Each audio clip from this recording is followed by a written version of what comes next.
Hello there, and welcome to this episode of Force Ghost Conversations. This is your host, Anthony King, and this week I am joined by Jason and Gabe from Blast Points to celebrate 1 year of Indiana Jones and the Dial of Destiny.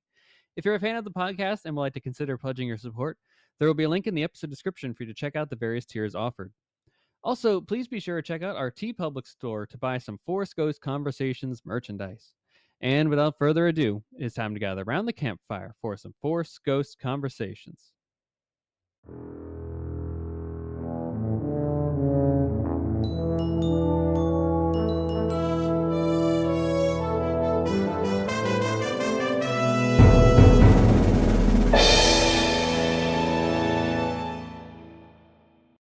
Hey, everybody. Welcome back to Force Ghost Conversations. This is an episode I can't wait for you all to hear. I am so thrilled to have Jason and Gabe from Blast Points, one of my favorite podcasts in the world, not just Star Wars podcasts. We're talking podcasts in general. The banter that they have between each other is just so spectacular, whether it's about Star Wars or just life or even Kiss and heavy metal and all that great stuff. And it's just a wonderful, wonderful podcast. So I hope that you go follow them on all the social media platforms to search for Blast Points, and also just go support their podcast. They also have a wonderful Patreon as well. It gets really fun, and they do a lot of fun stuff over there. So check that out. But of course, Blast Points is the main bread and butter of what they do. And the podcast they do weekly is just spectacular. So just go to Apple or Spotify or any place like that, and you'll be able to find. Just search Blast Points again, and just search, and you'll be able to find their podcast there, which is spectacular again. So really thrilled to have them on the show to talk about the 1 year kind of ish anniversary, but we're celebrating 1 year of Indiana Jones and the Dial of Destiny being a part of our lives, and really thrilled to have this conversation with them. The movie came out, and the strike happened, and maybe didn't do so well box office wise. We're gonna just here to celebrate this wonderful movie, right? Like I think perhaps because of some of those details, we didn't get to do that so much in the time that it came out, and for us, particularly podcasters that were abiding by the strike and all that, I felt personally cut off from being able to have the wonderful discussions I wanted to about this movie. So to be able to do this a year later with these wonderful guys and chat through this epic movie is truly a delight, and I can't wait for you all to hear that.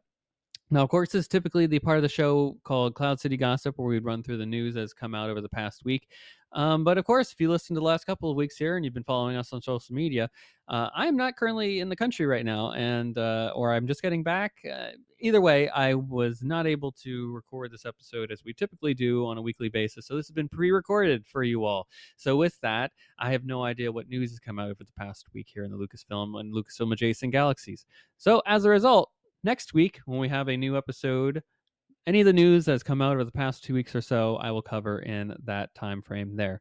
So be on the lookout for all of that. But without further ado, I want to get into this conversation here. So on the other side of this very short break, we will have our conversation with Jason and Gabe from Blast Points, celebrating 1 year of Indiana Jones and Dial of Destiny. Stay tuned.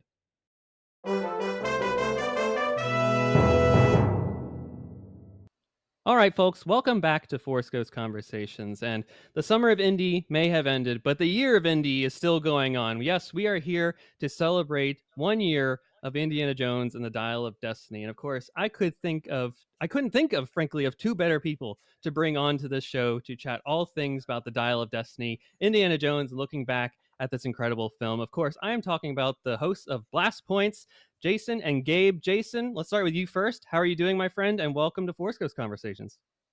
I'm doing great. I'm happy to be here. This is a ton of fun. Thank you for having us. This is great. I'm looking forward to this. Absolutely. It's absolutely my pleasure to have you here. And Gabe, welcome to Force Ghost Conversations. How are you doing today?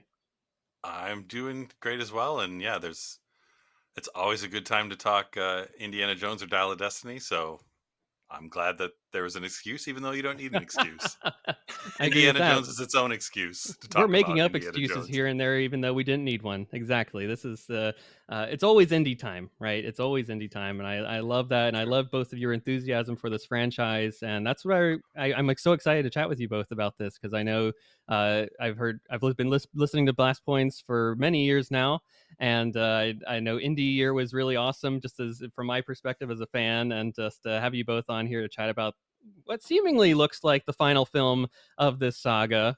Maybe we'll chat about it. It's I couldn't think of a better way to have a more fun discussion about this. But we're talking about the end right now.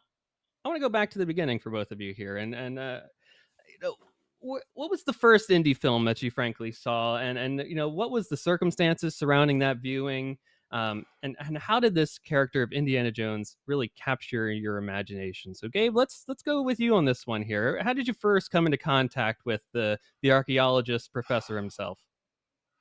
The Raiders, to me, is one of those movies I don't remember the first time seeing it. It's one of those Mm-hmm. ones, kind of like the first two Star Wars, where I feel like I just had always seen them, and I don't know if it was It because I was a saw them part at of the you, yeah. theater or on video, a copy from the video store or something. But I distinctly remember, though, being super, super excited for Temple of Doom and just Mm-hmm. all the anticipation for that and all the kind of build up to that of like there's a new Indiana Jones movie coming, Sure. and that was the one I really remember being excited for ahead of time. Yeah, yeah. Was Maybe that's why it? that's my favorite one. That one has a little bit more It's pretty there's more brutal. hype in my little brain. Yeah, I was Yeah, ready for it exactly. though. You were ready for it. It was '84. Maybe Defenders of the Faith came out. It was a rocking time to be yeah, alive. yeah. Or maybe I wasn't ready for it and the rest of my life is because I saw that movie when it came out. So, that might have been the beginning of some things. I don't know. I think it was for the better here. We're going with that narrative here on this one. Jason, how about you? What was the first time you came into contact with this character? Oh man, so yeah, it was Raiders of the Lost Ark. Um, I I can remember Gabe and I are both from the same town in Michigan. We grew up in the same town together, but didn't know each other until college. Of And so we course. both have we both have shared memories of this little theater in Muskegon called the Harbor Theater. Hmm. And I can remember seeing Rares of the Lost Ark. I think Gabe and I have talked about this, that I think the Harbor played Raiders for like a year straight. Okay. And I can remember just going to see Rares of the Lost Ark there over and over and over again. And I thought it was like the coolest thing ever made. I had the action figures. I still have some of them behind me. Ooh. Um, Gabe has described my Indiana Jones problem quite well. He it was like a therapist looking into your soul and telling you truths about yourself that you didn't quite realize. That wait, what did you say, Gabe? That my love for Star Wars is large and huge, but that indie it's rarer. So when new indie things come up, I tend to freak out more. Isn't that something like what you? Yeah, I think maybe it's Hmm. almost like as crazy as your love for Star Wars is, it's almost more rational. Where indie's Yes, like when irrational. there's a new indie, it's like all this pent up energy waiting for a new indie to where it just all kind of you can kind of pace yourself with Star Wars, but indie you have no control. It's just on or off, but it's Really? usually on 100%. Yeah. And like Gabe too. So I was obsessed with Rares of the Lost Ark. Loved it. I had the 12-inch. I had toys. I had the storybook. I still have the storybook's right over there. And so Love by it. the time Temple of Doom was coming out, I was ready. I was like, this is it. This is the movie.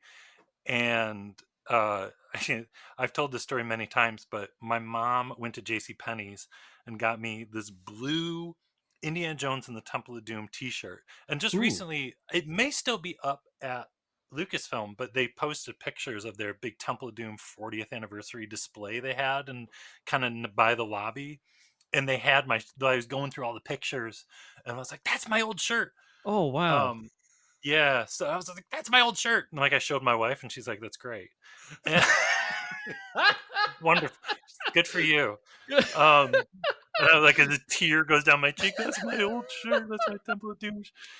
So yeah, Temple of Doom. I was like obsessed with Temple of Doom, and yeah, and then Last Crusade. I've told the story on the show. I skipped school. I had As a you girl should. that had really good handwriting, wrote me a fake doctor's note, and I pretended like I was walking to school, and I kept walking to the theater, and I went to go see Last Crusade because I had to go see it opening day, And then I had to, when my family all went, because they were like, we should go see the new Indiana Jones, and we all went on like Saturday night, and I had to. They were like, Jason, I bet you're excited, and I was like, I'm really. What's gonna happen in this movie? I'm I'm so excited. Um, so yeah, and then King with Crystal Skull was a whole nother scenario for me, and Dial of Destiny. Yeah, Gabe's totally right. Every Indiana Jones movie has been like a full scale mental breakdown freak out for me. Oh So my yeah, gosh. Oh my gosh. Wow. I don't even know where to begin with that story. Like, you're blowing my mind with the perfect penmanship in order to get out of school. That yeah, doctor's note. I mean, like, I, it was good. my It was that's a really really good. good story. Like, it trumps now my other story that my stepdad told me about how he skipped school and told his parents the reason why he was skipping school was he could go see Gandhi. When in reality, he went to go see Fast Times at Ridgemont High. So Either way, you you win. topped that Yeah. story now. Like, this is great. Yeah, that worked. Oh, I was so scared. I was so scared because I was like 13 years old. And I can remember I was sitting in the theater with my backpack, and I was trying to hide my backpack. Like, and I remember like the theater employees care. But I remember there was Mhm. like a theater employee like going up and down the aisle before the movie started for some reason. Cause like I feel like they used to do that. Why did they Yeah, used they to? I don't did. know why. Yeah. And I was like, oh my God, they're gonna know I'm a kid, and they're gonna they're gonna call the school, and they're gonna call my parents, and like, I couldn't even barely enjoy Last Crusade because the whole time I was just like, I'm gonna Oh, get caught, you know. oh man, So you were just I on didn't. I didn't get nerves the caught. entire time. Yeah, I made it, and then I had to walk back home afterwards, which is hilarious Was it a long with walk my or? backpack. Yeah, it was a pretty long walk. Gabe Oh knows it was the no! Plaza. Yeah. It was the Oh yeah. Plaza 1 and 2 in Muskegon. Yeah. Yeah. Yeah. You're just hoping that You your got parents you just got don't happen to drive by and like catch you Oh on my the walk. God. Or my grandma or anybody. Yeah. Yeah. Yeah, it was Holy, a pretty long walk, but I did it. this is worth the it. things we do for indie. Yeah, yeah, totally I worth it. know, right? Yeah. Wow. Literally the things we've done for indie, literally. Yeah. Oh my God. So, just to be on the same page here with everybody, I'll share my origin story with this franchise, and it's very much different from both of your stories here. Whereas, not, I, I only first saw Raiders in 2016 at the age of 21. Not because of it's a weird array of circumstances, frankly, how we got to this point here. So, just full disclosure, I am also a big history student, a person of history. I went to school for history, got my undergrad in history. My first jobs out of school were in history related, like museums and stuff like that. Everything I've done volunteering is with history. So you would think this character is right up my alley when it comes to all that. Love Star Wars, love Lucasfilm. I watched those from the age of 2 onwards. So like those have been a part of my life forever. But for some reason, my mom dug her feet into the ground about me not watching this franchise whatsoever. And I just, as a good kid, I was like, all right, I will abide, mother. I will not watch these movies. 2008 came along and King with the Crystal Skull happened, and everybody was so happy and excited about that movie. And I was like, well, mom said no, so I can't. I'm sorry, guys. Um, and finally, in 2016, I was a 21-year-old junior in college, and as one does in college, on a Saturday night, I decided to go up to the library, and I saw that there was a DVD copy of Raiders of the Lost Ark. And I said, "By golly, tonight's the night. My mom will never know about this." Yeah. So I rented that DVD, went back to my dorm room, and spent the night watching Raiders, and that was my introduction to Indiana Jones, and let's just say I've been hooked ever since. I immediately bought the 4 Blu-ray pack that they had at the time, and just digested each of the films afterwards. So Dial of Destiny right now is my first indie and only indie film that I've ever seen in the cinema. Uh, so come a long way, folks, and I wish I could explain why. I have to this day she won't really give me an answer for why I wasn't allowed to watch it. It makes absolutely no sense. I was allowed to watch rated R movies, so it wasn't like I was living a repressed childhood or anything like that. Like it made no sense. She'd be like, "Yeah, I watched Saving Private Ryan. I don't care." At the age of 7, you're good to go. It's fine. It's history. But Indiana Jones, nope, no, we're drawing a line there. I don't know. That reminds me of, I had a friend that for whatever reason his family didn't want him to watch Star Wars, and but they loved Spaceballs, so they had seen Wow. Spaceballs, but they'd never seen Star Wars. And then I think eventually they watched Star Wars. Spaceballs was like the gateway to Star Wars, but yeah, seemed very backwards that they were like, "This movie's great." It's like, you That should is watch the other that is ones. I don't even, you broke my brain on this one. I don't know how one's okay and the other is not. I got nothing on that front. Yeah, That's well, parents do some crazy stuff, so maybe parents, that's man. the I don't. moral of the story. What did Will Smith once say? Parents just don't understand. So, I remember being at the Indiana Jones Stunt Spectacular at Walt Disney World in 2007. My family took a trip, and because we were one of those people where we're like, we're doing everything in this park. It doesn't matter what. I remember sitting in that stunt show spectacular and having no idea what it was. And I remember my mom sitting there beside me, and she was like, "Now remember, you're never watching any of these movies after this." Wow. Yeah, So she was like, "Enjoy this now," and I was like, "Okay." I got no context for anything here, so let's just have fun with this wacky stunt spectacular. And the rest is history. It was a great night, though. I'll tell you what, I ordered some Papa John's and had a nice night in. Had a double feature too. I'll mention that. I watched Blade Runner 2 at the same time, both for the first time. So I had a nice Harrison double feature, and that's a Friday night. It doesn't get it much really better than was. that. Yeah, That's living. yeah. That's I the got college I got experience, picked everybody. For nights like I got picked to be in the stunt spectacular. So You imagine how did. that went for me. Yeah, Oh my man, where they gosh. were, and I was wearing, the mutual interest. I was wearing a shirt that's 4 stormtrooper heads with Kiss makeup on the stormtrooper heads, and they were like, "Is there a guy in the audience with a Kiss stormtrooper shirt on?" And I was like, "That's me." And when I went down there, and I was just like, "This is the greatest day of my life." Yeah, it was awesome. It was It can't great. get It any was better great. than this. Indiana Jones was wearing New Balance shoes, and I shook Indiana Jones's hand, the Indiana Jones actor, and I said, "I'm a really big fan," and he was like, "Great, yeah, Thanks, kid. yeah." It was great. Holy That moly. fire, those fireballs are legit, because they made us like hide behind the truck, and like before, Mhm. like one of the cast members says to us, like, "Hey, whatever happens, stay behind this truck because that's real fire, and it's a real fireball." And I'm like, okay. And I think like the thing exploded right when you're hiding behind this truck, and I might have swore on stage. I think I was like, "Holy," because it was like, ah! I could feel, I could feel it on my face, like the flames. Yeah, it was great. Holy cow. I don't blame you. How could you not? Like, that's just instinctual. Yeah, Holy, it was really great. holy moly. Yeah, Wow. We're off to a great start, everybody. This is awesome. yeah. We're already learning so much about our Indiana Jones experiences and journeys here. And now let's get into the Dial of Destiny portion of this a little bit here. And we're obviously, like I said, we're here to celebrate 1 year of this film being released.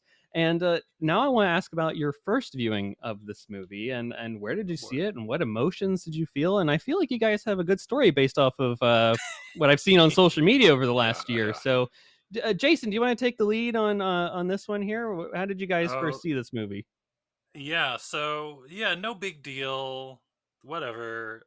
We got invited to the premiere in Hollywood, as people do, and it was Gabe and I have talked about at length that is maybe for both of us it was one of the most surreal, bizarre nights of our lives. It was absolutely just bonkers insanity.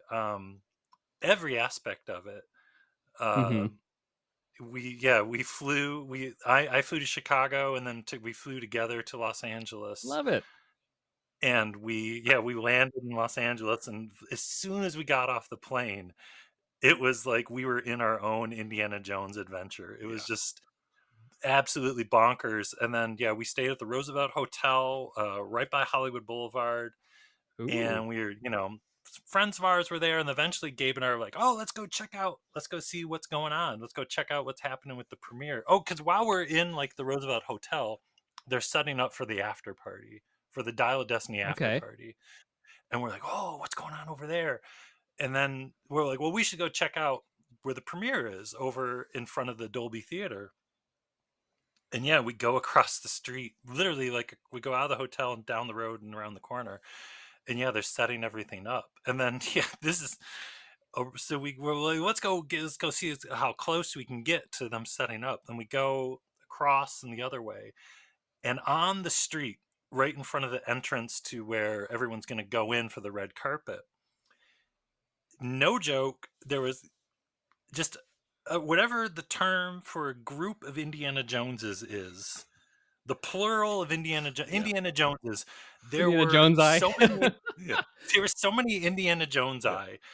It was the most surreal, crazy thing. Like there was maybe 30 Indiana Jones. At least 30. Oh my At gosh. least Yeah. 30. Yeah. Or maybe 30. more. I don't know. Because they have like the barricades kind of up around where like the premiere is. Mhm. And we were on the opposite side of the street, and we crossed the street. And as you cross the street and turn the corner, we couldn't see what was on the other side of the street until we crossed the street. And we literally like turn left, and we just walk into like, just A horde 30 of people Indiana dressed as Joneses. all Indiana Jones. Some Marians mixed in there. There was a mutt who was like, we were like, oh yes, one mutt. We're so- There's only We were one like, mutt. representation, we're here. Yeah. And we saw the mutt after the movie, and he was not happy. Well, I mean, he was very sad. And we didn't He talk was, to him after. We were so happy to see him, like before everything all started. We were like, oh my god! And I was like, I love mutt. Blah. And then after the movie, kind of people are just milling about in the areas of the Dolby Theater, and yeah, he seemed so disheveled. And I kind of saw him walking around, and I was like, I'm not gonna go talk to him. Yeah. he had a gut punch in this movie. Yeah. He went in expecting like to win the lottery, thinking that there'd be some Shia LaBeouf cameo at the end, and then just nope. Nope. Yeah. Every aspect of all of it was just insane. Spielberg walked right past us. We saw George Lucas, George and Melody, Kathleen Kennedy and Frank Marshall talking to George Lucas. We worked out really well. Where a couple friends of ours, because they had the pit in the front of the red carpet with Sure. like people in cosplay and stuff. And a couple friends of ours were in that pit in the front. So they were sending us texts of, hey, so-and-so has just walked in. Guys, be ready because they're going to be coming your way. So that's how we heard, like, guys, George Lucas is coming. Oh, yeah. And we're like, oh my God, George Lucas is coming. And then right after that, like, oh my God, there's George Lucas. And I just went to like an area and I started taking pictures, like rapid fire on my phone of George Lucas. And at one point, George Lucas looked at me right in the eye, and I was like, to look, stared into your soul. Yeah. Don't look at me. Yeah. Don't look at it, Marion. Close your eyes. Yeah. Keep your eyes shut. Yeah. And that was the thing. Like they said, like, guys, Spielberg is coming, and I like literally looked at my phone and saw Spielberg is coming, and I was like, oh my God! And I turned the corner, and there's Steven Spielberg just strolling, like strutting down the red carpet, like coming right towards me, and literally, like my stomach dropped. I was like, and Gabe, well, I was blacking out the whole night, but Gabe was there. Gabe was there. Yeah, I was there. Luckily, we were both there to remind each other that it really happened. But yeah, it was like. And Spielberg walked past me, and I was like, Mr. Spielberg, I love you. Yeah. He really just nod. Yeah, that's what he did. Yeah. He was like, where's security? Yeah. He's like, Kate, keep moving, Kate. Yeah.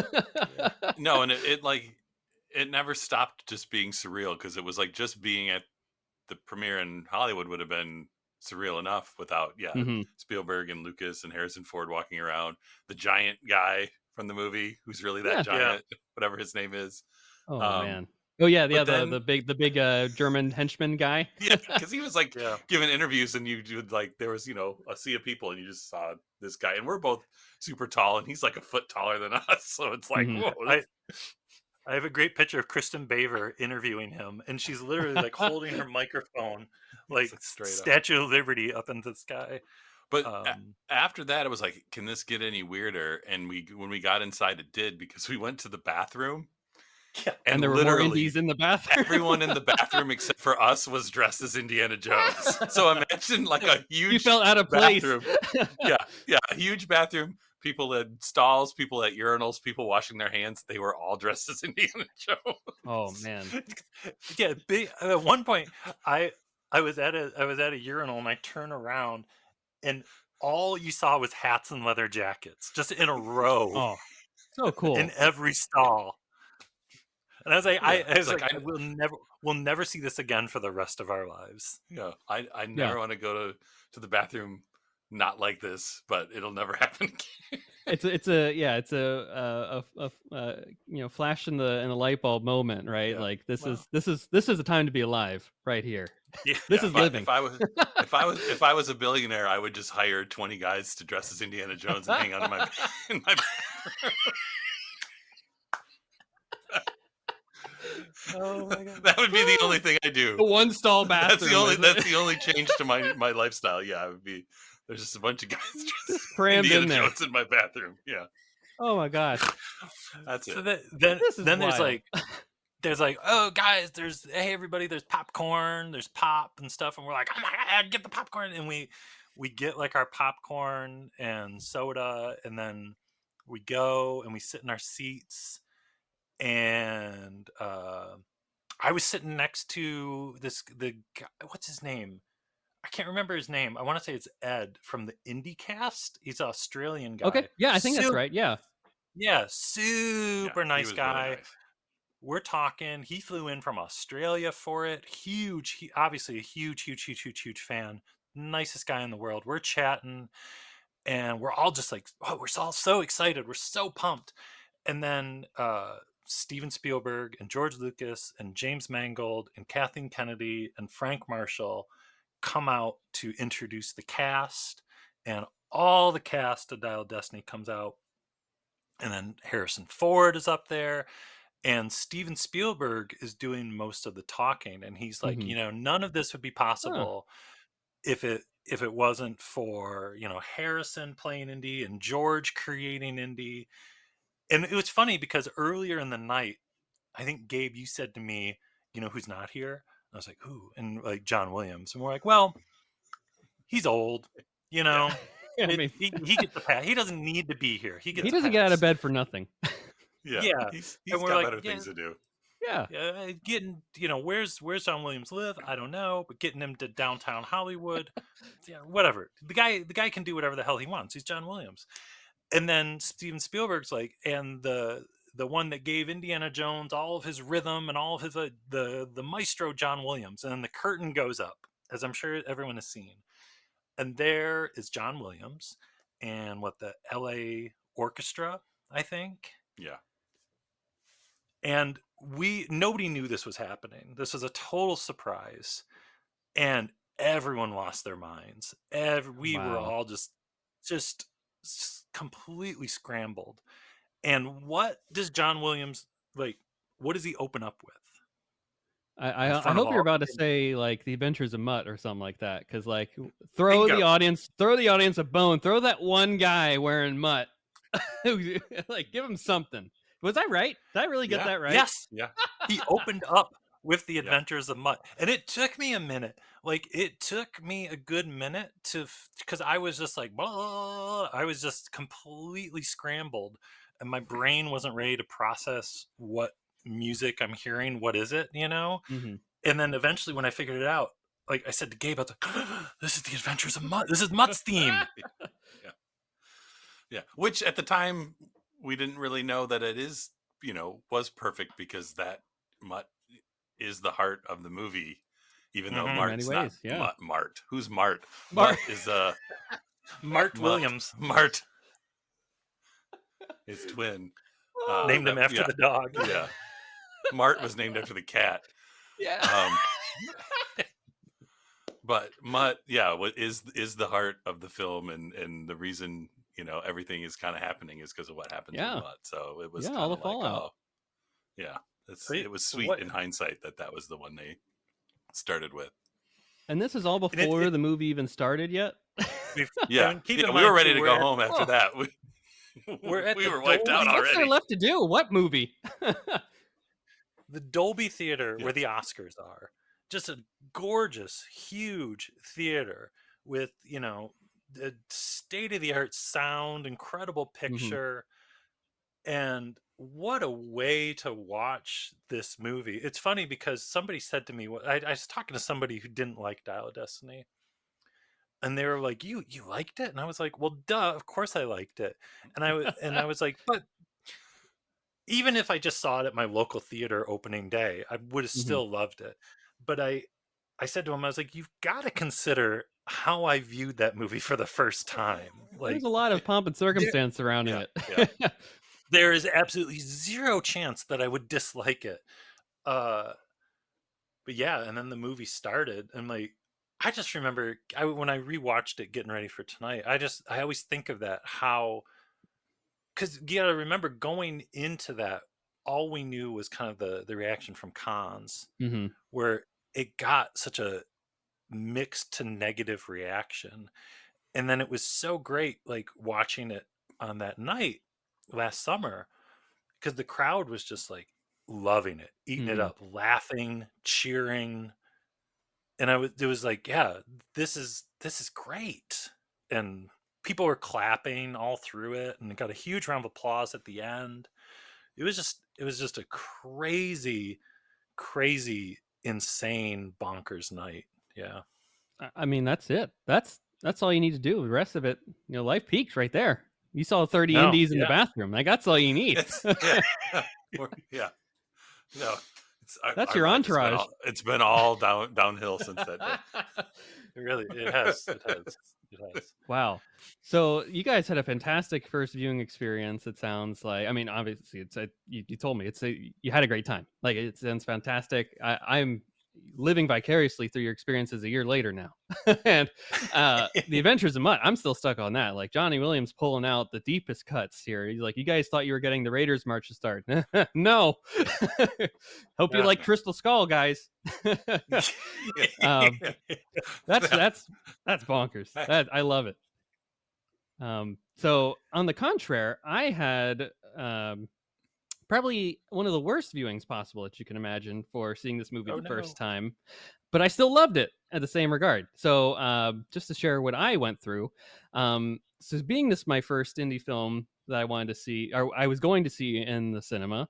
Um, at the time, we lived in Washington D.C., and grew up in Pennsylvania. To about 2.5 hours away, and I knew that there was a drive-in movie theater 2 hours away too. And I thought, well, if there's ever a movie to watch in a drive-in theater, it will be Indiana Jones and the Dial of Destiny. Mark my words, it's going to be a great time. We're going to do it. It's a double feature. We'll have a great time. Let's drive up there and see what happens.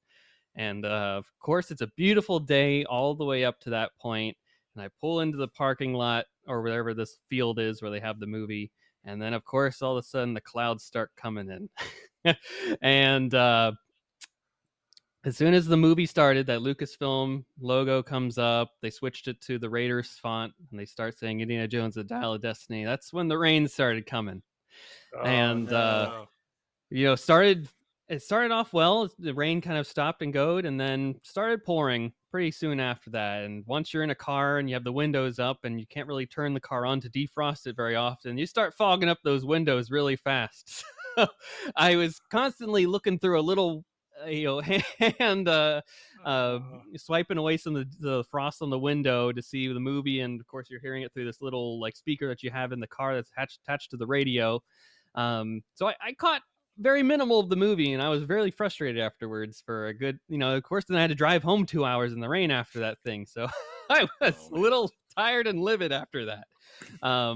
But it was worthwhile. I got to stop at a few record shops on the way up north there, and bought some cassette tapes and some vinyl records, and got to see Indiana Jones for the first time in a unique setting. But of course, I woke up and I said, I have to see this again. I can't just let that be my one viewing of this movie. So I typically will see a Star Wars film at least 3 times in the cinema. I'm going to do the same thing for any future Indiana Jones thing that's possible.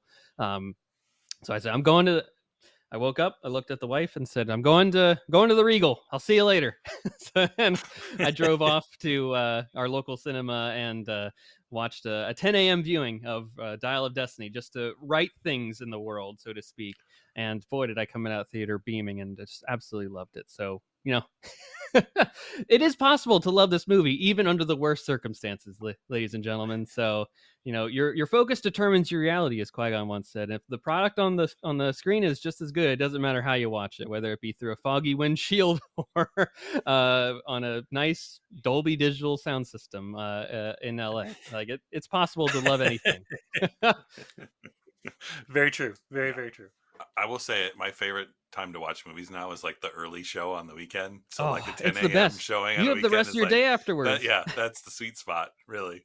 You There's a wake up. theater over here that sometimes will do like 8:30 or 9, which is like seems really early, but it's kind of nice to just roll out of bed and watch a movie. Oh, it's so great. You wake up, you do that. You're by the time it's over, you're really up and running. You can go to lunch and you have the rest of the day afterwards to do whatever you want. Like if you want to take a nap, something's on TV, great. Lay on the couch, we're good to go. I have nothing else to do today. I've seen my movie. Yeah. See, Gabe, I'm the exact opposite. Gabe knows I'm a real night owl, and my favorite is like the latest show possible on a weekday night because there's barely anyone ever there. You're the and guy only going people at that 10 are p.m. there- on a Tuesday. Yeah, no, that's me. I just saw Alien Romulus for the second time You're this here. week, and I went at 10 p.m. on a Tuesday, and it was me and like 3 other like weirdos that were there by themselves. The people on a Tuesday night at 10 p.m. they have nothing to do. I mean, it's true. I've been to plenty of those as well. It's not my favorite, but it's like you do what you got to do. If the kids are asleep, I'm going to go to the movies. Oh, you got to do what you got to do. That's right. You want to get that third viewing in of something. It's the 10 a.m., 10 p.m. viewing sometimes. So you got to get to. But yeah, those are the ones where you can like you get the private screening and you're like, I'm going to get the sweet spot in the center in the middle. Absolutely. You can pick your spot. You're good to go. Make noise in the middle. Like no one cares if you're laughing at a certain part. You can be whatever you want to be. Yeah. Gosh, I love it. And now, of course, we're here a year later since it's a release. And, Jason, you said you watched it in prep for this. I assume you both have seen this movie a few times since it's come out. It's on Disney Plus now. It's on DVD, Blu-ray, 4K, whatever your viewing preference is at home. So have your feelings changed at all since this movie came out? When you think of it now, right, if someone says Indiana Jones and the Dial of Destiny, I was curious if you could conjure up one word that would describe your initial reaction if someone said that. So, Gabe, let's go with you first here. One word to describe your feelings now about this movie, and how do you feel about it in the interim since? Oh, one word. Oh, man. You're stumping me here with words. Words. I got mine instantly. Well, you go first then. Yeah, Mr. let's go, Jason. Go ahead. Yeah, cozy. Hey, you're in the right place for cozy. Oh, yeah, I love it. Why cozy? It's the same way I am with new Star Wars, where when it comes out, I freak out, and then I need almost a year to kind of put it in its home, like in where how it fits in with everything else for me. In watching Dial of Destiny again now, it's like I was just like, I love this movie. I love this movie. I love it. I love it. I love it. And watching the whole time, I was like, this movie's great, and it just felt nice and cozy and like, just it's a friend, just like all the other indie movies. Yes. Like this is all these movies are my friends, and Dial of Destiny is my friend too. And it was almost comforting. I was like, this movie's great.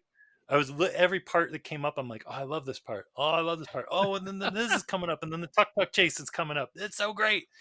And then like now we're going to Greece and the eels, and now we're going to Syracuse. Yeah, and now we're in the tomb. Look, there's Antonio Banderas, and now they're melting the wax, and this is so much fun. And I love Teddy. This is great. I'm having a good time. Yeah. Oh, that's so cool. I love that word too, and it fits in exactly with everything that we do here at the podcast. So, good call. Gabe, have you thought of that word yet? Yeah, I think Dial of Destiny. I would say the word sweet, but sweet not in the like. This is sweet, not in the Hershey's like chocolate awesome. kind of way. No, actually, in the Hershey's where in the Hershey's way. Okay. Well, yeah, because like I think that's the thing that seems the most different with this movie, and the thing that I think makes it special is like how by the end it gets completely ridiculous, and then Marion comes back and pulls it all back Mm-hmm. to reality in a way, and it ends on Yeah. like such a sweet note, and the fact that it is an indie movie and has the indie action and craziness, but it's really about like Indy and Marion and dealing with the sad stuff with Yeah. Mutt, and that they pull Yeah. that off and make it actually the core of the movie. So yeah, it's like it's a sweet movie in the sweet Hallmark way, not like this is totally sweet, but it is totally sweet while being sweet. So that's the word I would pick. It's the best chocolate bar ever, right? It is both sweet and it's also sweet at the same time, Yeah, in a way. yeah, kind of, yeah. Love it. I love both of those words to describe this movie. And, it sounds like, without putting words in your mouth, that you both still really adore this movie a year later.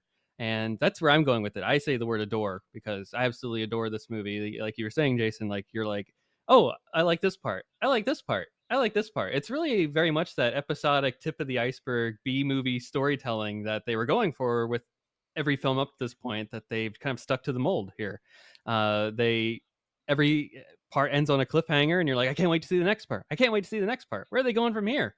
And they just stuck the landing, in my opinion. I absolutely adore everything that this movie stands for, and how they put it together, and just how seamless it is. It just works so well for me amidst the other four of this four heavy hitters in this franchise. And they had a lot to live up to with this, and a lot of questions to answer about perhaps why they needed another one. And I think they stuck the landing personally on all those fronts there. So great question, great words all around, I'll say. And thank you for sharing your thoughts and insights. That one, very quick on the gun. So, and I'm already kind of thinking through, and I say the word seamless here, and I want to talk about kind of the mangold of it all here. And one of the biggest differences, obviously, with this film and the prior movies is that Steven Spielberg didn't return to direct it per se. Um, so, what do you think of the job ultimately that James Mangold did in ultimately closing out this saga, as far as we know right now? Jason, where do you land on the Mangold of it all right now? Well, it's interesting because if you watch his other movies, you can see kind of his visual style um, in the movie. But I almost think of Dial of Destiny as almost like how Steven Spielberg's AI was his Mm-hmm. homage to Stanley Kubrick, and he Mm, framed shots thinking, well, what would Kubrick do? And he was trying to get himself out of his Steven Spielberg kind of way of shooting a movie and thinking like, well, how would Kubrick go about this? Where would he put the camera? sure. What. And I feel like, and maybe he said this in interviews and stuff, that he really tried to emulate the Spielberg style in Mm-hmm. the movie. And watching it again recently, I think of the part in the opening where Indy's off doing his thing and Basil is on the train, and Oh they yeah. cut to Basil, and when they cut to Basil, it's him being punched by a Nazi. Hmm. And I always think of that moment as like, that's such a Spielberg transition of Hmm. cutting to someone immediately as they're being punched. And it's just that kind of Steven Spielberg kind of energy that Mm-hmm. he has. Or maybe that's the Lucas, because they would go back and forth with edits with the indie True. movies. Um, but I always think of that it's like, this is James Mangold kind of doing his homage to the Spielberg and the Lucas of it all. And I Mm-hmm. think he did an amazing job, because it also, you can tell it's still a James Mangold movie. He made his own choices with it, Mm-hmm. and he gave it its own particular look. And I think the marriage between doing, a tribute to what Spielberg and Lucas did and making it his own, almost kind of like AI. I thought it was perfect, and I hope James Mangold gets to make his Star Wars movie, because I think he's a really talented guy, and I'd like to see like to see him do that. Agreed. I on all fronts there. I hope we get to see the not the Ray film, but the Dawn of the Jedi film that he's currently Yeah, hopefully working on, and very excited to see his Bob Dylan film too coming out later this year too. I am too. Yeah, yeah. I think it looks great. I think it really looks great. Yeah, I love seeing that trailer in front of I think was it Alien Romulus? Maybe my theater. I saw that trailer for the first time. I don't remember. Anywho, very excited to see I that film like when it comes out. I like it. I like in the Bob Dylan movie where it's like from the director of Walk the Line, and every Mm-hmm. time I see that, I'm like, and Dial of Destiny. Yeah, It's me too. Me too. I'm like 310 to Yuma and Dial of Destiny. Don't forget it, guys. yeah, yeah. Gabe, how do you feel about the Mangold and what he did to make this film come to life? Yeah, no, I agree. I think he did a great job, and I think in addition to even any visual moments, like the rhythm of the movie, I guess makes me Mm-hmm. think of like it feels like an indie movie, like the tuk tuk chase scene and like the whole Oh yeah. Morocco part, Oh. like that feels like you could have cut that into one of the other indie movies, and it wouldn't feel like you're cutting to a different movie. Like it has Mm-hmm. that energy and the rhythm and the editing and the dialogue and the action that it feels like the other three movies, but it's not. It's a new one. And it's not Spielberg. It's not four. What? Yeah, the other 4 movies. Oh yeah, I can't count. I'm not one of those people. I'm not pretending like there's only. There are. Yes. No. I like Crystal Skull exists, guys. I love Crystal Skull. Yes, the other 4 movies. Sorry. Oh. Yeah. No. Yeah. It feels like an Indiana Jones movie. He did a great job. Yeah, like Jason said, that there's little bits of him in there, but Mm-hmm. it does not. It wasn't like you're watching it like, man, I wish Spielberg would have came back. Like it never Sure. crossed my mind, at any moment in the movie. Frankly, for me, I will say, like, I sat there and I was like, oh, Spielberg didn't direct this. And I think that's probably the best compliment that you can possibly give, where it's like, imitation is the greatest form of flattery, but he wasn't imitating. He was just doing his own movie. And because they were doing it in the style of Indiana Jones, that it felt so much like a Spielberg movie. They kept stuck to not necessarily the formula, but there were so many elements of the other films prior to it that it just felt very Spielbergian, to use, if that's a word that I can use at this moment. It just made sense. It made sense. And as soon as I when I went into Force Awakens for the first time, right, and I was like, oh, I wonder if it'll be any different. Will it feel like I did watching the other Star Wars movies? Like, I was a concern that I had going into that movie, and then as soon as I saw the opening crawl and like the first scene there in the Jakku village, I was like, okay, we're good. All worries aside, we're set. I was stupid for worrying. I shouldn't have never worried. But as soon as like I saw the Raiders font, that's where my worry immediately went away with this movie. I was like, okay, we're in good hands. I'm here. Mangold, show me a story here. Tell me this indie adventure. I'm ready to go. I like hearing too, in the months since, every now and then Mangold will just pop up on Twitter and be like, hey, Steven actually gave me a ton of notes on this sequence here, or he looked at dailies every day and was like, hey, do this instead. And it was like a very collaborative effort. And I like knowing that even though Spielberg didn't direct it, he was still very involved as a producer of this movie. And although he wasn't necessarily involved in the day-to-day, it's like, oh, I still have my hand in this franchise that I had very much every part in bringing to the screen in the 4 prior installments. And I can't fully, it's like when you get promoted at a job and you see the person that took over for you, right? You still have like you're keeping tabs on that job that you used to do in the past. You're like, hey, how you doing? Any help that I can give? You need any help here? I feel like that was very much the Spielberg Mangold relationship, but it seemed like he wasn't too much of an overbearing boss at the end of the day, at least as far as I can tell. So, kudos to Mangold. I can't wait to see the Dawn of the Jedi film that he's supposed to be working on right now, and hopefully that comes out sooner than later. Yeah, I hope so. I hope we learn more about it soon. Yeah. Fingers crossed. Can't wait. Give me a press release, Lucasfilm. Yeah. Press release. Yeah. So the biggest technological advance of this movie is perhaps the opening sequence. Now that it's had some time to sink in, what is your opinion now of the de-aging work done by ILM? Gabe, let's go to you first on this one. What do you think about that? It's fine. It's fine. Okay. I think that's I mean, the movie would be weird without the beginning, and there's no way, no other way to do it. And I'm totally okay with. It's like you got to do something the first time, and they kind of Hmm. started, with Tarkin and doing it with Indy. I think I'm fine. It's fine. I will say though, I feel like the middle section, the second flashback, Hmm. is Mm. more impressive than I what would they agree do at too. the beginning. Yeah. That era Harrison, I don't know. That's one of my favorite parts of the movie is just that flashback version of Indy. Yeah, you're totally right. I Yeah. that was my thought on this last viewing that I had too. I was like, holy cow, I think they de-aged him here.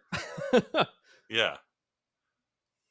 was really, it was, I Yeah, it's mean, like closer to yeah, go ahead, closer Jason. to Crystal Skull. Yeah, Yeah. it's like closer to Crystal Skull time or something. Yeah. Yeah, no, I agree with Gabe. I think it's funny because when you see something like that, it part of your brain is of like looking for something that's Mm-hmm. wrong. Mm-hmm. If you know, like, well, that's not what Harrison Ford looks like, and this is an effect, then you're trying to find the flaws. Mm-hmm. Um, and I would catch myself doing that when I would see it in the theater.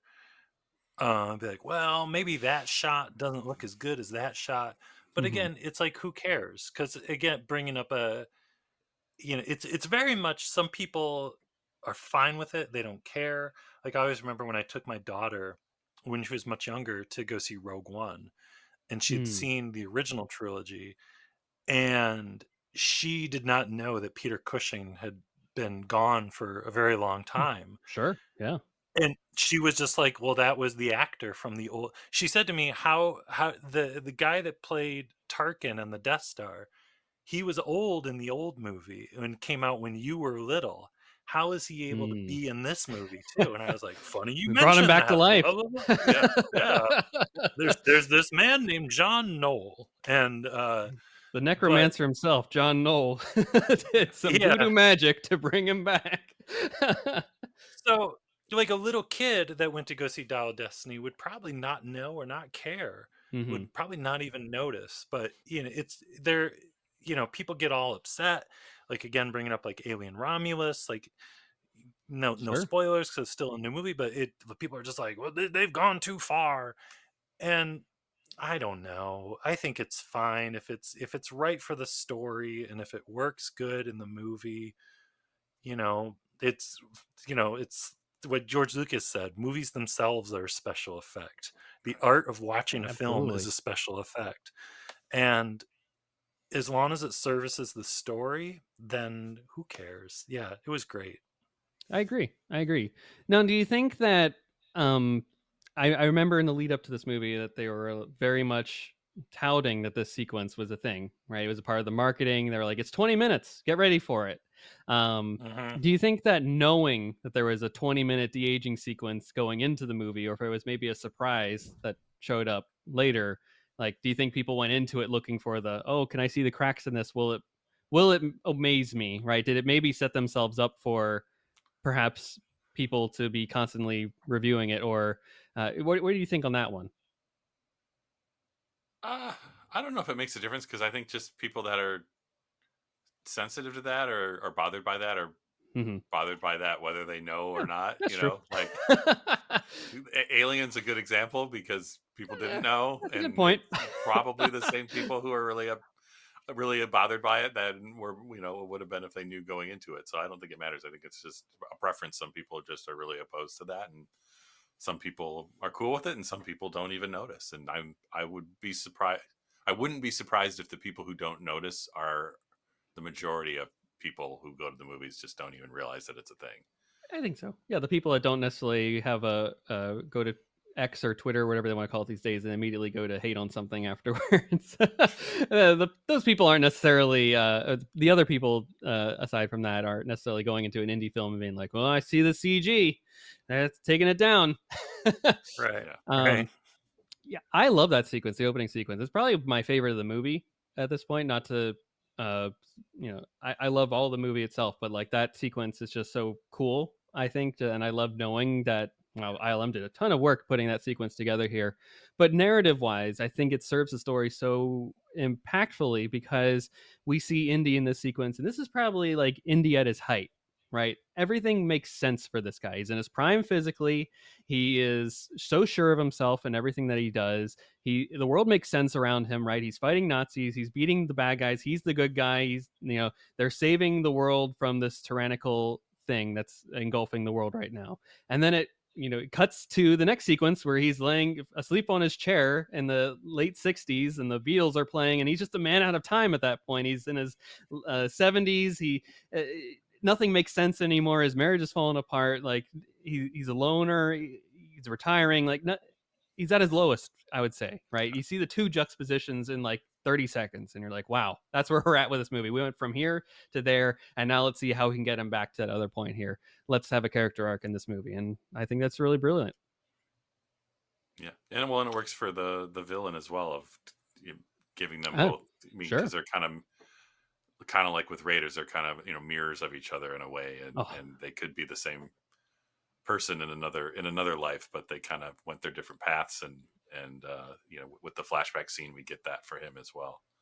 Yeah, I agree, and they basically are. It's just one's able to let the past behind and the other is not. And that's where they separate here. And it's so beautiful. Like that is their mirror. And eventually the villain's got to go one way and he's got to go the other way. And Indy chooses the right path, like letting the past go, letting it behind, moving forward, living in the present. So beautiful. This movie is so layered. Literally not living in the past. And yeah. And we have to spell it out anymore, guys. He doesn't want to live with. Which is Go ahead. No. Which is such, for a movie like going in that is so like for a lot of people going in was so like nostalgia based, like, oh, remember Indiana Jones? For the message of the movie to be, don't live in the past, live in the present, don't let life pass you by thinking that that there was something greater that happened years ago, that Marion is there for him, or the two of them need each other. They need each other in that moment. Marion need each other in that moment, that they're both hurting and they can feel better together. I just, like Gabe said, it's such a sweet ending, and for the whole movie to bring it all home with that message, with Marion, with Karen Allen's incredible, brief but just absolutely incredible performance in that ending. Yeah. Just so wonderful. Yeah. I second all of that. And just to add to the Jürgen Voller point, like, and there's something on my last rewatch here in prep for this too, I was like, man, he helped put a guy on the moon and he's still worried about going back to Germany. Like he achieved the greatest scientific achievement of that era, and perhaps still is probably one of the greatest scientific achievements ever. And he's not even happy about it. There's a whole celebration in the streets below, and he's worried about getting this dial to go back in time and change the past. Like it's the arc, the story is right there, guys. It's beautiful. It's beautiful. Exactly. Yeah. Oh, speaking of the dial, I want to get your thoughts about the Antikythera, depending on how you pronounce it. Where does it stack up among the other MacGuffins of the franchise for you? Jason, let's go to you first on this one. Where does the Dial of Destiny itself land? Oh boy, I really like it. I wish there was more dial stuff out there. Yeah, I want come on, Disney, make a dial. Yeah. I will buy it. Yeah. Or Regal Robot, if you're listening. Yeah, Tom Spina, get on it.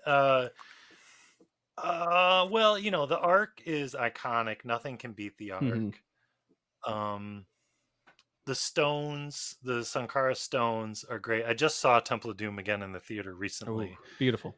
And I was like, man, stones are wild. I was like trying to think about it. I'm like, what are the stones? Like, they glow. Why do they glow?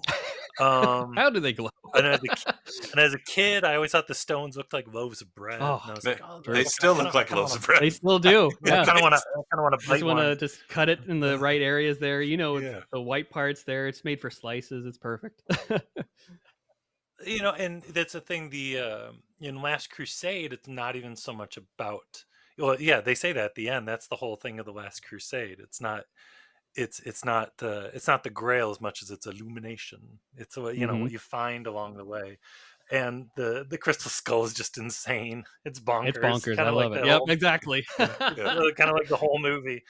But the dial is really neat because the dial, it's a mechanism, it's moving things, and it's still, the movie kind of ends and the dial is still kind of mysterious, almost kind of like the arc or the stones or all of them.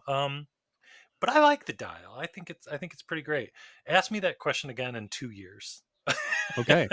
When we do the 3-year retrospective, Yeah. we'll revisit the dial conversation and talk about the antique Ithera. Gabe, what do you think about this magical mystery device?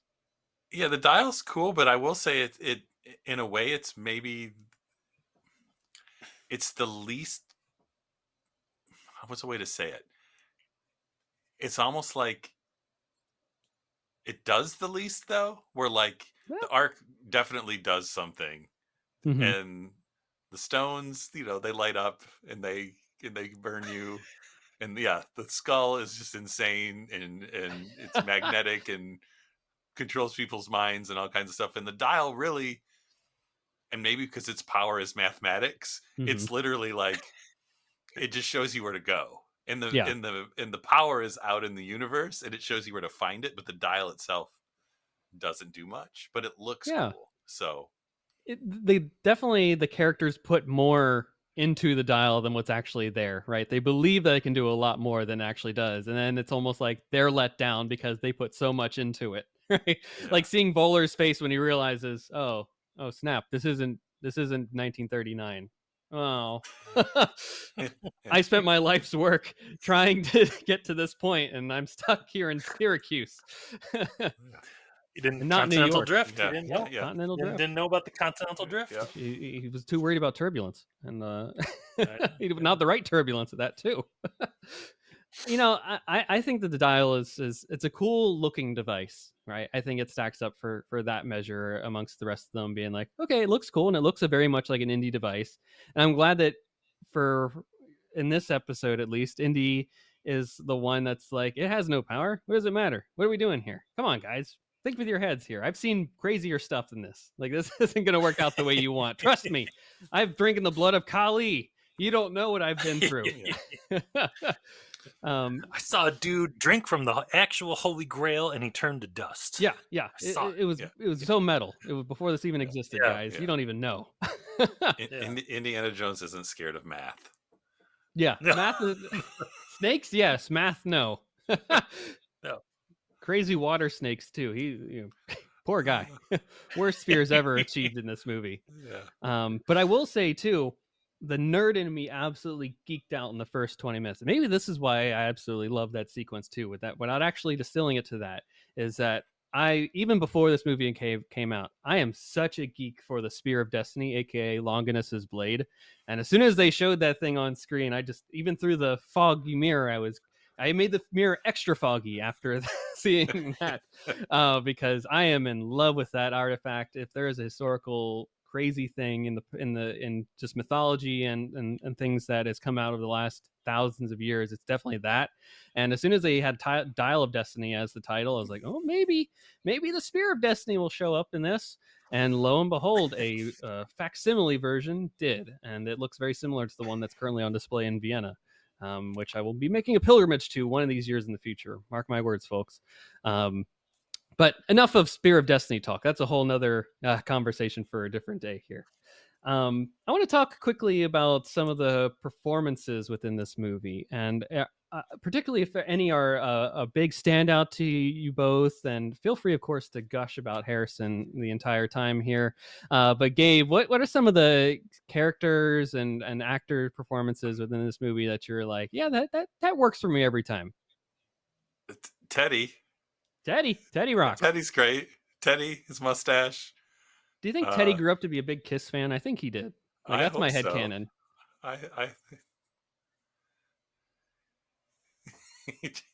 Jason's contemplating it now. I think he was one of the original Kiss Army members. I think he would have been the right age, right? He would have, yeah. Yeah. Yeah, you're right. Yeah. He's probably he was a roadie for Kiss. Salah's kids too. Salah's got like Salah's 20 kids. kids. Salah's kids were hunting Yeah. for the love gun. Yeah. Yeah. They were all in the Kiss Army. They're in New York. They're gonna be like in their teens, 20s, in the 70s. Yeah. That's perfect. All right, Yeah. Gabe. So what about Teddy did you really admire? I'm a sucker for the kids in Indiana Jones movies, and I Yeah. was happy Teddy was there. He was a lot of fun. Helena was great. Hmm. I mean, she's as much a reason this movie works as Harrison. Really, all the characters like had so much character. All the fishermen or the diving guys, like even though they don't even have lines, like those guys are all great. They serve the a great villains, purpose. The villain henchmen are like super evil and great. I mean, I can't think. Yeah, they're all the characters were everyone in Morocco. Like, there's just so much. There's so much character in all the characters that it's hard to pick a favorite. And you know, if someone's on screen, they're memorable. There's like no one that that's forgettable in this movie. Yeah, even like all the people sitting there at that arms deal scene, right? You're like, oh, they serve a purpose here. They're meant to be here. and the secret superstar, the guy who's asleep in the plane and wakes up just before they go into the portal, that guy. The hero of the day, I tell you. Man, that poor guy didn't know what he was getting into when he woke up. That's like the equivalent of going to an 8 o'clock movie. I'll tell you, you wake up and you're ready to go. You could have been that guy if the rain cleared up right at that part of the movie. And you're like, I know, that's basically what was happening. I was like, oh, so this is what this movie's about. Holy cow. They're going back in time. Yeah. Oh, and you would have thought, man, that guy must have been like a main character because he's here in the end. I missed all those earlier scenes with him, but no. Absolutely. I was like, he must have been with the journey. He was probably in the tuk-tuk. I kind of saw. I could see the outline of it from afar. Oh, geez. Yeah, he was the true hero. I thought about him on this last viewing. I said, man, he had a wild story to wake up to. And also, how did that man sleep through most of that? Because how can you sleep through a plane taking off? And he must have been really out. Like, whatever, he took some heavy-duty NyQuil or something like that. His Equil, he just had a bad cold. I don't know. He slept the best he's ever slept in his life. But I can't imagine that the plane in the back is too comfy to sleep in. But maybe I could be wrong. Who knows? I've never done it before. Maybe I need to try it. Jason, what characters stand out for you in this movie? I really love how deliciously evil Voller is. Yes. Say more. His introduction in the 60s is so good because I remember when he's talking to the guy with the room service, and it's just like, oh no, like this guy is he's horrible. Bad. He's a bad guy. This guy is terrible. And I also I talked about this on our show a lot. There's that one part when they're in the plane and he's like, I'm not going back to Alabama. And I started to come up with this whole, like, what was Voller's life in Alabama like? Because they probably like dropped him into like some suburban Alabama 1960s neighborhood. And I just imagine like potluck dinners and people trying to be like, hey neighbor, you know, coming over to his door. Oh, and he was like, the horrible go away. Yeah, like he had to go to like a grocery store or something. And I just, watching like, did Voller watch Star Trek on TV? Like, what was Voller doing in 1960s Alabama, and how miserable was he? Was he watching I Love Lucy reruns? What was right? The deal? Yeah, he's just watching Lawrence. I love it. Yeah, I love how over the top horrible the bad guys in this are. Like the Southern guy with the mustache. Mm-hmm. I love how just despicable he is. Just like there's nothing like Belloc. You could almost kind of see there's a charming nature to Belloc in a way. Yeah, like you know, you could almost kind of when Belloc and Indy are sitting at the restaurant, like, please sit down before you fall down. Yeah, you can almost kind of get the sense that maybe Belloc could have been a good guy. Mm-hmm. You know, he's hanging with the wrong crowd. Sure, took a wrong turn. Right. Molaram, there's no getting around it, but He'll rip your heart out. you know, no, and Irina Spalko is just ridiculous, like a cartoon villain. She's so great. But yeah, the Dial of Destiny baddies were just baddies. They were bad. Nothing. Nothing. Yeah, they were like, these redeeming about Nazis them at aren't all. good people. These are Right. not. These Yeah. are not good Germans Yeah. at all. This guy is a Yeah. wannabe German too. He's trying to learn German to be on their level of bad. Yeah. Yeah. Which is almost like worse. It's worse. Like in It this, is. yeah. It's crazy. Like, this guy's trying to learn German in front of people, and just so that he can prove how menacing he is. Like, he wants to fit in with this club, and the fact that he wants to fit in with a bunch of Nazis, it's like, man, I question what you're doing here. And it's great in Dial of Destiny because as soon as you see them, you're like, you guys are all gonna die. You're all gonna die. Yeah, you're gonna get your comeuppance somehow. Yeah. Yeah, you're doomed. Yeah, it's great. Oh, yeah. Voller, I think, is he's such a great villain. He's a great villain for this context too, right? Very black and white. This guy is definitely a villain. Like you said, there's no redeemable qualities here. And you have that amidst all the fun characters of like Teddy and Helena. Antonio Banderas' character, I can't remember for the life of me what his name is, but I think that he just rocks. That was my takeaway from this movie. I was like, man, if I want the coolest frogman on the planet, it's gonna be this guy. If I need to find something in the middle of the Greek Sea, we're going to find Antonio Banderas, and we're gonna go hunting for sea eels amidst this crash treasure hunt that we're going for. This is the way to go. And then you splice it with the poor Italian guy that's in the back of the plane that's trapped in time too. Like, what a story that he's gonna have the next morning, honey. I'm home. You don't believe where I was today.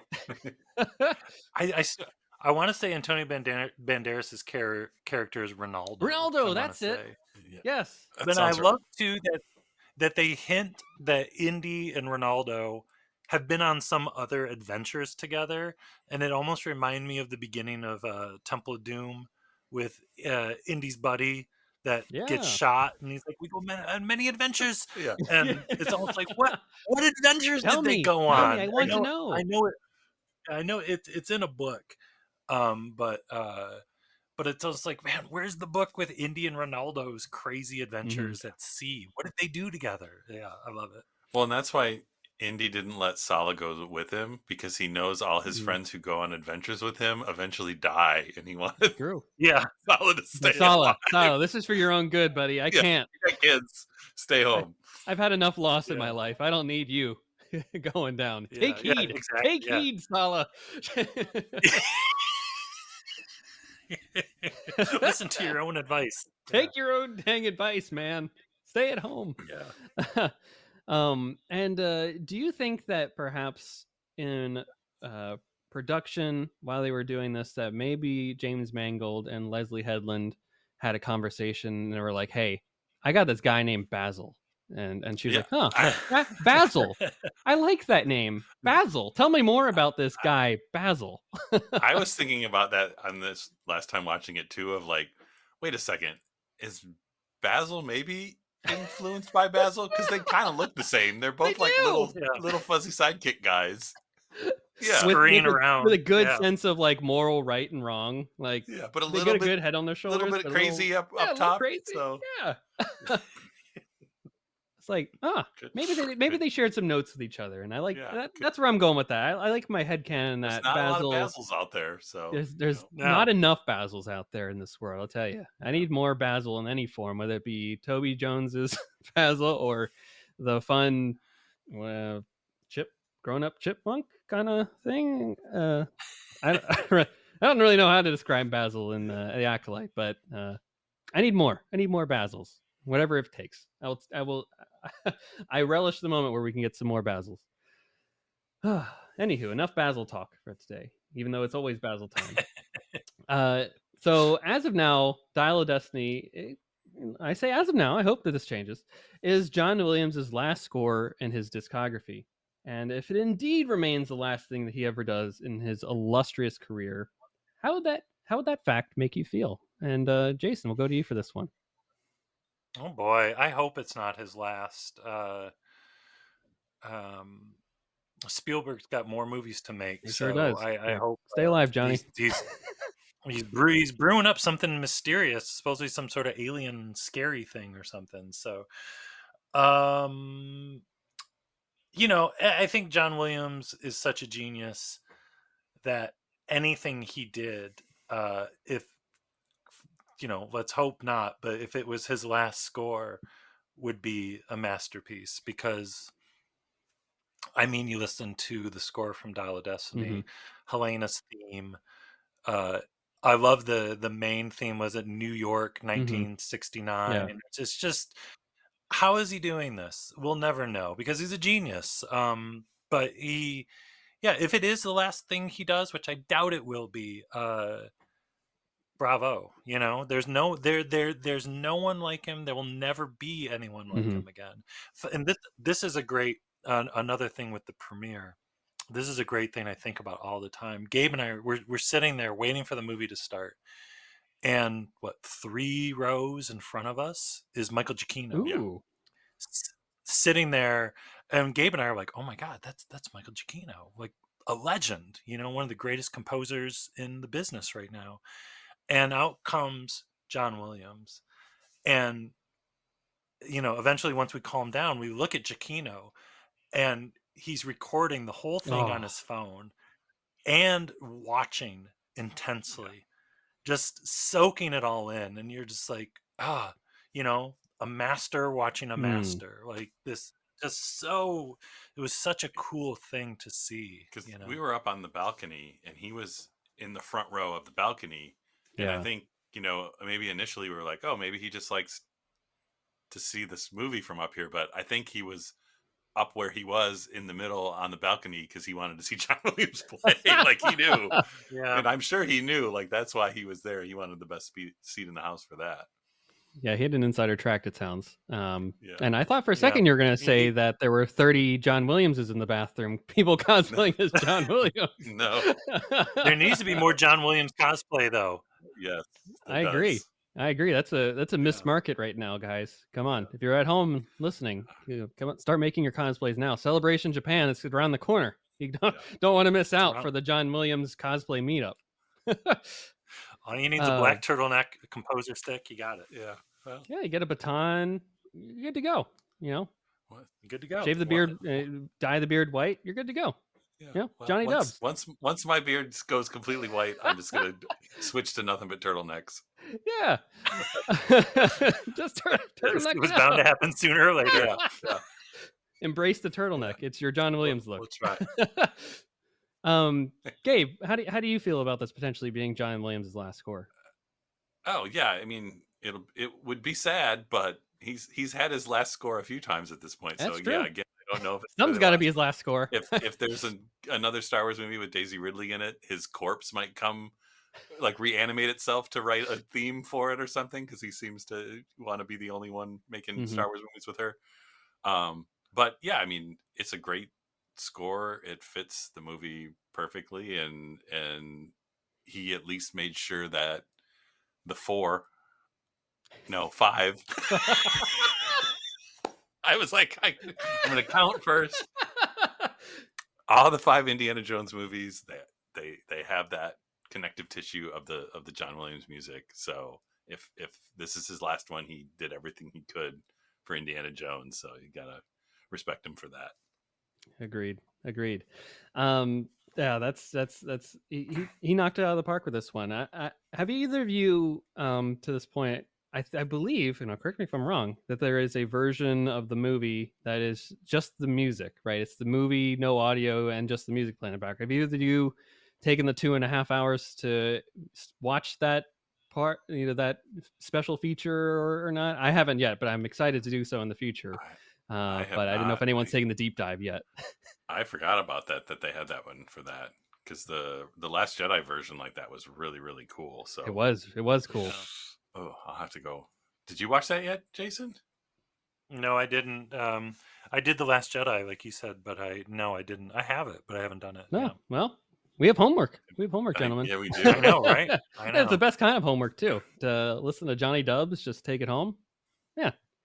You both talked already. The Helena theme, I think, is really excellent, and even from his humble beginnings, premiering at the Hollywood Bowl, 2 years ago, it feels like now, to Oh my gosh. now having this full length track at our disposal, it's just excellent. I think the Germany 1944 track that opens the film is really just on par with everything else that he's ever done. And I think like the Morocco traveling sequence is really excellent as well too. That kind of is a recurring theme throughout the movie as they travel to many places across this movie. Perhaps some of the most travel they've ever done in an indie film. So yeah, I think John Williams knocked out of the park. And if that's the kind of work that you can do at your age 91, 92-year-old self, then like, man, what am I doing right now? I pale in comparison. How can I compete? I don't know. This guy is just knocking out of the park and making it retirement. Retirement's for chumps. Who needs it? Anywho, Yeah, really good. so I'm at my last question, fellas, and I know they keep saying that this is it. Harrison's been very adamant. I'm not doing this again. Things can change, right? I don't know. I don't know what the future holds, and it's frankly a running theme of this movie is like live in the present and look towards the future rather than living in the past. So I wanted to get your thoughts about like what the future of this franchise holds. And I know that The Great Circle is coming out later this year, the video game. So really, do you think that this is the end of live action Indiana Jones films as we know it? Where do you think it could potentially go in the future? Gabe, let's start with you on this one. Do you think it really is the end of Indiana Jones, or is the Man in the Hat coming back in some way, shape, or form in the future? I mean, I'm pretty confident it's Harrison Ford's last one. Yeah. I mean, I could see him doing voice acting or something if they did an animated thing or some sort of thing, but I can't see it being the end of the character. I mean, he's too iconic a character. There's too many fans of the character, and there's so much they can still do with the character. Sure. Whether that's in live action, maybe not, if they're really sticking to Harrison Ford is Indiana Jones and there's never going to be another live action Indiana Jones. Sure. I mean, Jason and I talk about it all the time, like an animated Indiana Jones thing. Be great. Just like, why not? Everybody would be excited for that. You could do so much with that. And like you said with the game, I mean, yeah, there's always going to be something Indiana Jones. So I don't see that ever going away. I love it. Sounds like a bright, in your eyes at least, there's opportunity for more in the future. It just, the medium may not necessarily be live action films. There's opportunity for a lot of things, and the storytelling doesn't perhaps end right now. Clearly it's not ending right now because they got a massive video game coming out in like 2 months.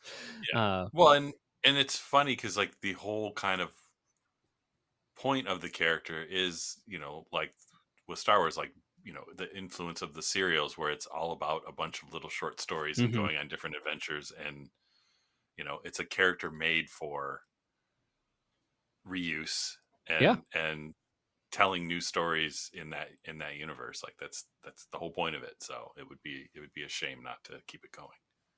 I agree. It absolutely would be a shame there.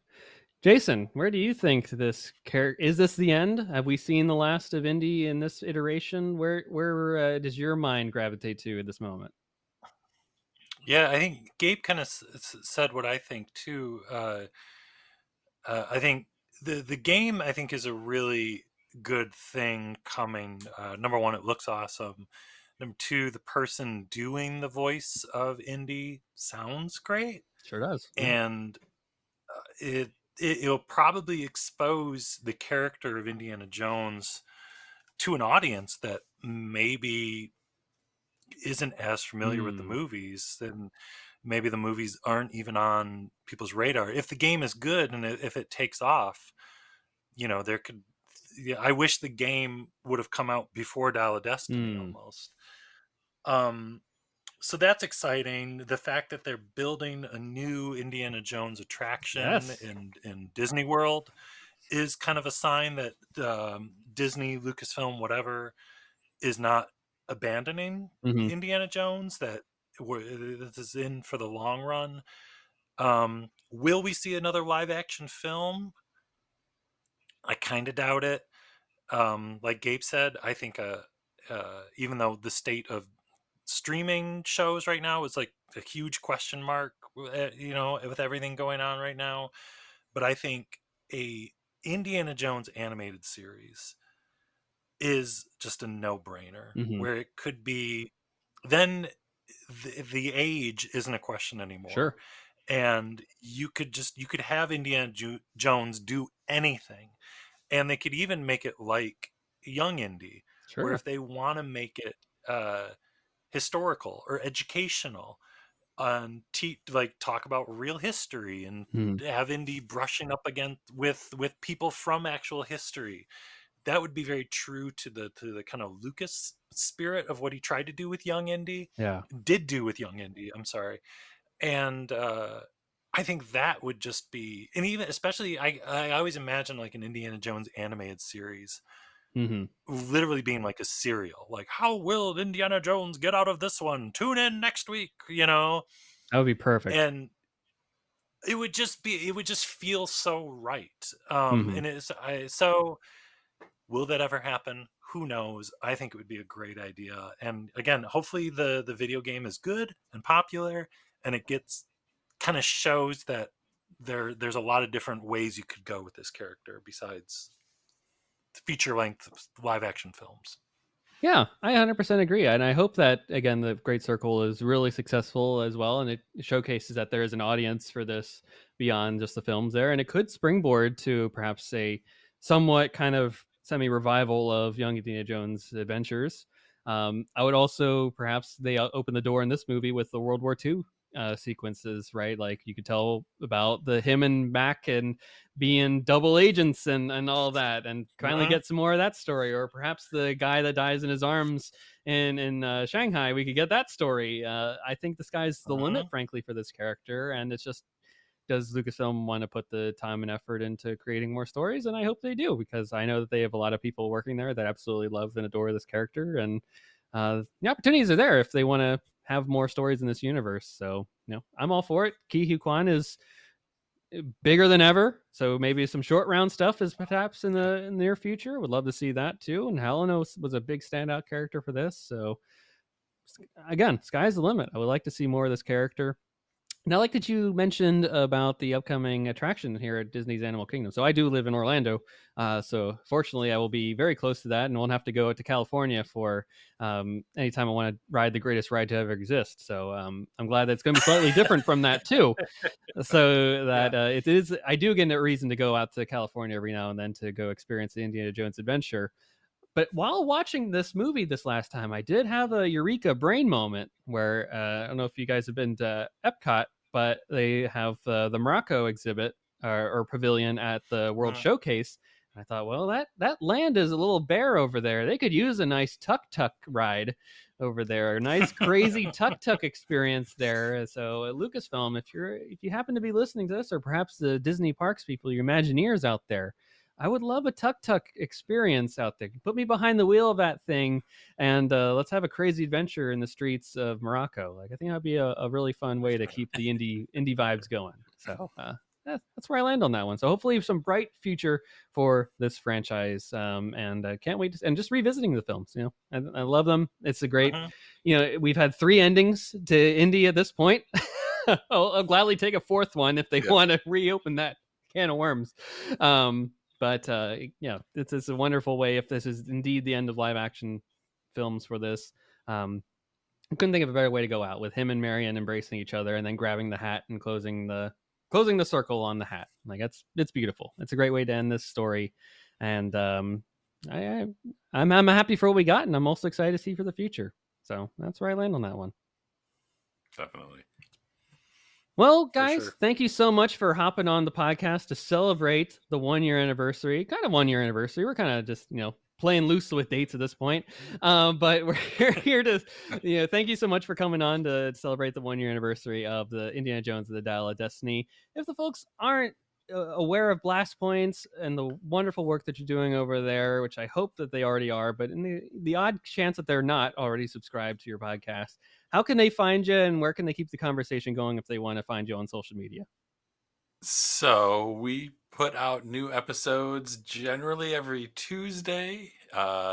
If you don't know what the show's about, we talk about Star Wars stuff.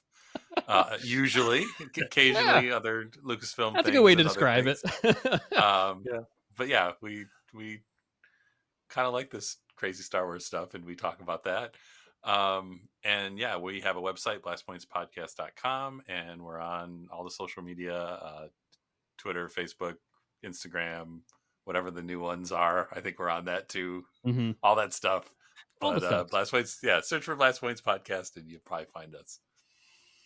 Absolutely, guys. And I'll tell you, I'm a big fan of your show. So it's a real honor to have you both on here to chat about indie, but also just to meet with you guys and chat with you for a little bit here. I absolutely adore, and I hope our fans, listeners, go check this out in your episode catalog. But I love your reactions to the QVC episodes at Steve Yeah. Sansweet and all that. Like when they say Lucasfilms, I lose it. And I'm usually mowing the yard when I'm doing this, and I'm sure the neighbors around us just hear me laughing as over the top of the mower as anytime someone says, "Well, Lucasfilms." It's just a blast, and the true enthusiasm and joy that you guys have in the work that you do in the podcast just truly showcases the wonderful work that you do. So thank you so much for coming on to the show and for geeking out about Dial of Destiny. And of course, the indie conversations will continue. It doesn't end here. Great Circle is just around the corner, and a new theme park attraction. So indie's never truly gone from our hearts and minds. So the folks at home, thank you so much for listening too, and I hope you enjoy this conversation. Maybe it entices you to go back and watch Dial of Destiny. Of course, it's on Disney Plus, or you can rent it, buy it, go get it on 4K, DVD, however you want to watch it these days. But thank you so much for listening, and we'll be back, of course, next week with a brand new episode, something in the Lucasfilm galaxy. And until then, may the Force be with you. Take care.